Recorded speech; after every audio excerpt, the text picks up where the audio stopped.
Guys, after subscribing to this channel, please make sure that you also press the bell icon so that no notification, no new video of mine, any educational video is missed by anybody.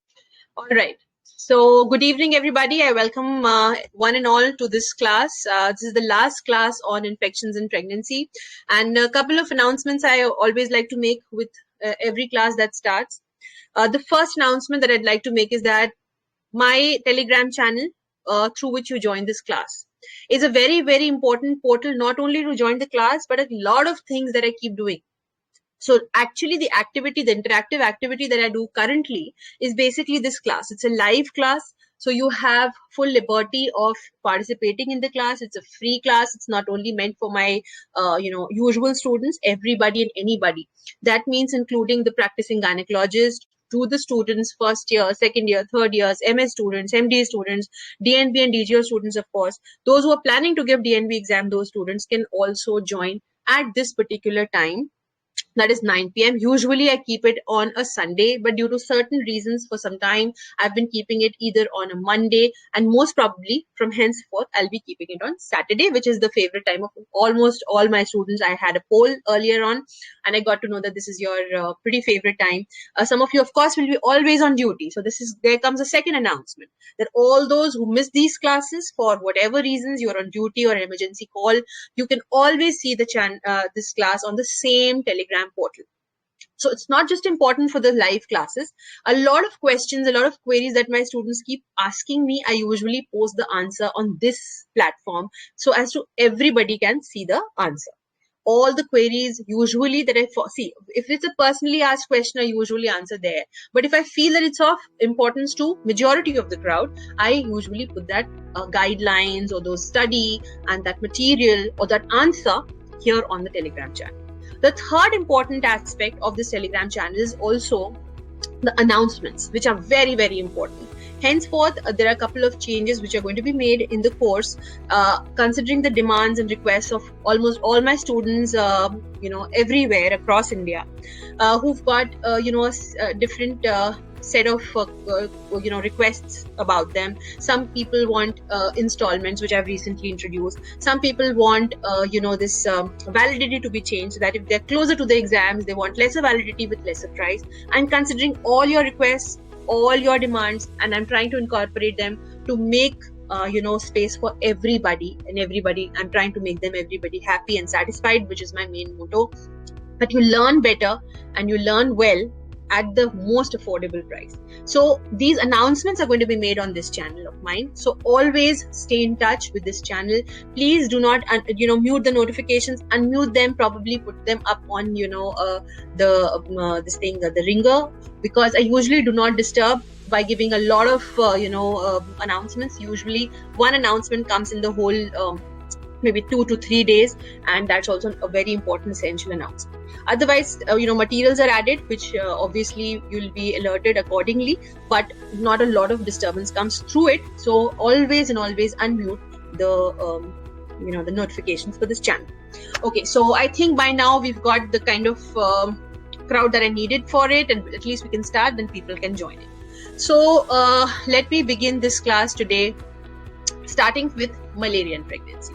And like I say, always keep your chat box on. Let me also give this as a little bit of reminder to you. So if you go to my channel, okay, from where you joined the class, there's always 2-3 messages always given, and you comment below or comment in this section or something like that is written behind every little message that I send.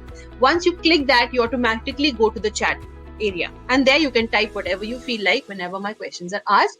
So be alert in that area and keep replying, because all my classes usually are very, very interactive. I want everybody to be involved. Right, wrong, doesn't matter. Answers matter. Alertness matter. And since I'm giving you this time to, capture maximum in the class, I want you to kind of gain at least 70%.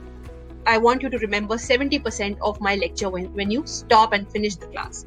And you will get it if you pay a little bit of attention, because I keep revising things when we go. So try to memorize as much as possible, imbibe as much as possible with my class.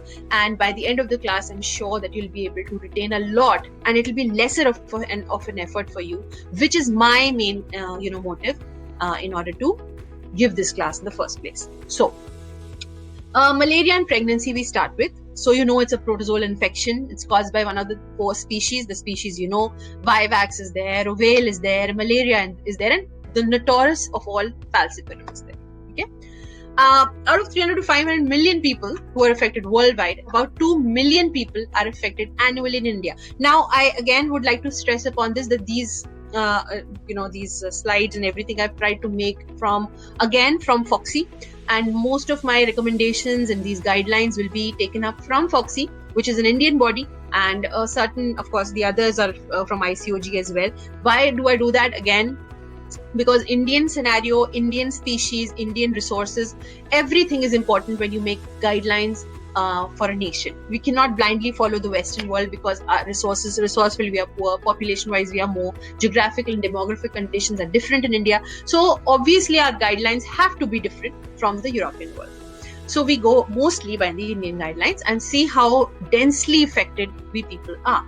So when you study these foreign authors' books, malaria is like a very small topic. But when in India, where this population is so magnifold, we have to study it properly, because nobody is going to, forgive you if the patient comes to you in pregnancy with this kind of symptoms and you're not able to diagnose this patient earlier on. You refer the patient here and there. They are scared of giving the treatment, and then finally the patient comes to you pretty late, and then she's furious on you. Why didn't you diagnose it in the first place? Okay, so anyways, you need to know these things and you need to know them well. So in endemic areas, it might complicate the pregnancy if you are you've got delayed in giving the treatment. It can complicate the pregnancy with multiple levels of disorders. So basically, how do you understand malaria? Is very easy to identify. You know why? Because specific feature is fever with rigor and chills. Okay, headache, myalgia happens in most of the disease. Headache, myalgia, malaise, but anemia, jaundice that take over in malaria, they're not very easily seen. So you can easily, identify malaria.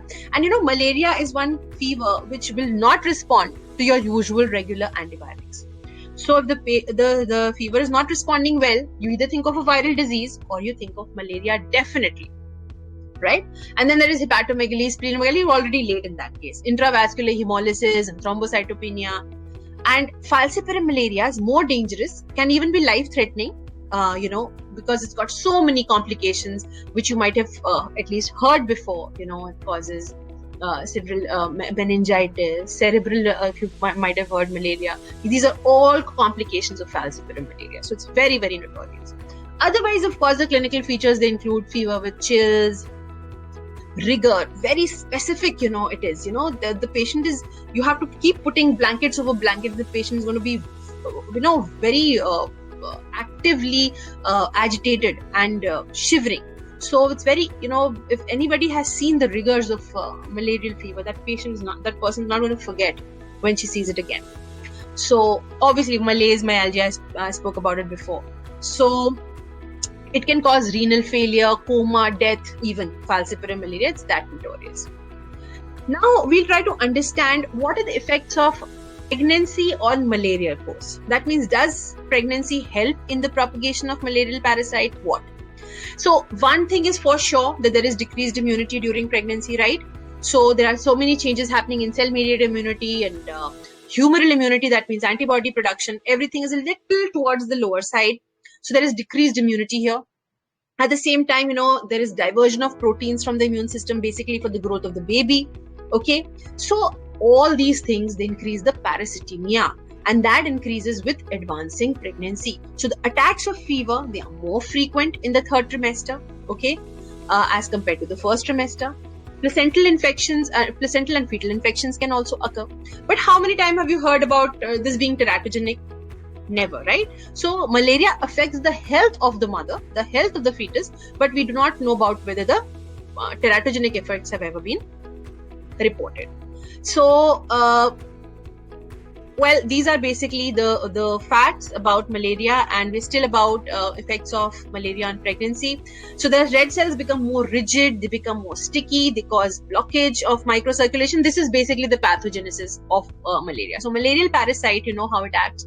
It basically has this this erythrocytic phase as well, in which it starts damaging the red blood cells. And how does it do that? It makes them more rigid. So once there is parasitemia, and it that Schizon stage in which the Schizon infects the erythrocytes, you have those erythrocytes which are affected with Schizons. They become more rigid, they become more sticky, and they become very difficult to pass through the microcirculation, through the capillaries. So there is a lot of hemolysis there, okay, and because of which there is this jaundice as one of the features of malaria. So, and they cause this blocking of the these capillaries. So there's a lot of damage also in the microcirculation, because of which there is renal failure, because of which there is cerebral edema, because you have very small and fine capillaries in the kidney and in the brain. So if there's any damage or any insult which happens to these capillaries, renal failure takes place and cerebral edema takes place. These infected cells, of course, they undergo hemolysis and they have their own, sequelae, which I just spoke about. There is jaundice. Obviously, there is, because of less, oxygen carrying capacity, there is a lot of a problem in the body because of difficulty in, production and passage of nutrients to the vital organs. So every vital organ starts getting damaged on the way if it's not properly treated. And why are these complications happening? Because of packing of intervillous spaces by the parasite and the macrophages. So much of parasitemia happening, hemolysis happening, macrophages start coming into for the rescue, and there's a lot of sequestration of dead particles even in the intervillous spaces. So the exchange is difficult. The sequestration makes it more difficult for the exchange of vital nutrients to take place, and a lot of organ damage ensues. I think that's about it for this slide. So basically, you have seen the maternal effects and you've seen the fetal effects. As far as maternal effects are concerned, there are many. Pyrexia is definitely there, perspiration is there. Pallor will be there the first stage, because there's going to be hemolytic anemia because of so much of hemolysis. And we'll not go to that. There could be metabolic acidosis, hypoglycemia even, because it's 7 times more likely because of excessive glucose consumption because of parasitemia. That always happens, okay? There's nothing new about it.